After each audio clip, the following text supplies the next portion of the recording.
जीवन में बिल्कुल भी न करें इन 5 चीजों की इच्छा, वरना हमेशा रहेंगे दुखी। श्री कृष्ण ने गीता एक श्लोक में बताया है कि अगर व्यक्ति को खुशहाल जीवन जीना है तो किन चीजों की इच्छा का मोह त्याग देना चाहिए। हिंदू धर्म की पवित्र ग्रंथों में से एक श्रीमद्भागवत गीता को माना जाता है। भगवान श्री कृष्ण ने कुरुक्षेत्र में महाभारत के युद्ध के दौरान अर्जुन को गीता का संदेश सुनाया था। बता दें कि श्रीमद्भागवत गीता में भक्ति योग, कर्म योग, एकेश्वरवाद, ज्ञान योग का बहुत ही खूबसूरत तरीके से वर्णन किया गया है। गीता में मानव जीवन से संबंधी कई समस्याओं का हल भी बताया है। व्यक्ति के जीवन में जब कोई समस्या आती है तो उसका हल ढूंढने के बजाय वह भागने लगता है। जिस प्रकार महाभारत के युद्ध के दौरान अर्जुन अपनों को खोने के डर से काफी निराश हो गए थे, इसी तरह कई बार हम भी जीवन में कई समस्याओं को देखकर विचलित हो जाते हैं। ऐसे में श्रीमद् भागवत गीता आपके काम आ सकती है। भगवान कृष्ण ने गीता के माध्यम से व्यक्ति को सुखी जीवन जीने के कई तरीके बताए हैं।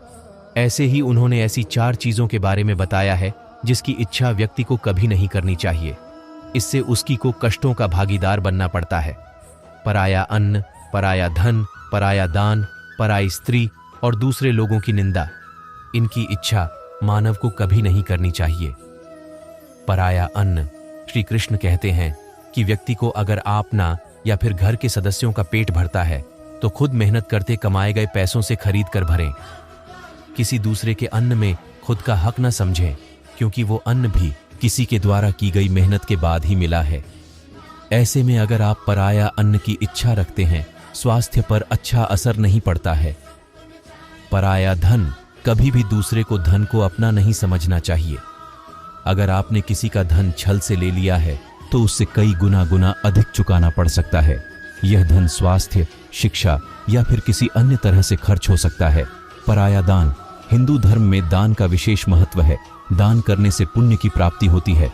श्री कृष्ण कहते हैं कि अगर आपके अंदर दान की इच्छा है तो खुद के द्वारा कमाए गए पैसों से ही दें। अगर आप किसी दूसरे व्यक्ति के द्वारा लाई गई चीजों का दान करते हैं तो उसका 1% फल आपको नहीं मिलता है। पराई स्त्री की इच्छा रखना महापाप माना जाता है। जिस तरह आप लहसुन या प्याज खाकर उसकी गंध को नहीं छिपा सकते हैं, इसी तरह किसी पराई स्त्री की इच्छा करने से उसे आप छिपाकर नहीं कर सकते हैं।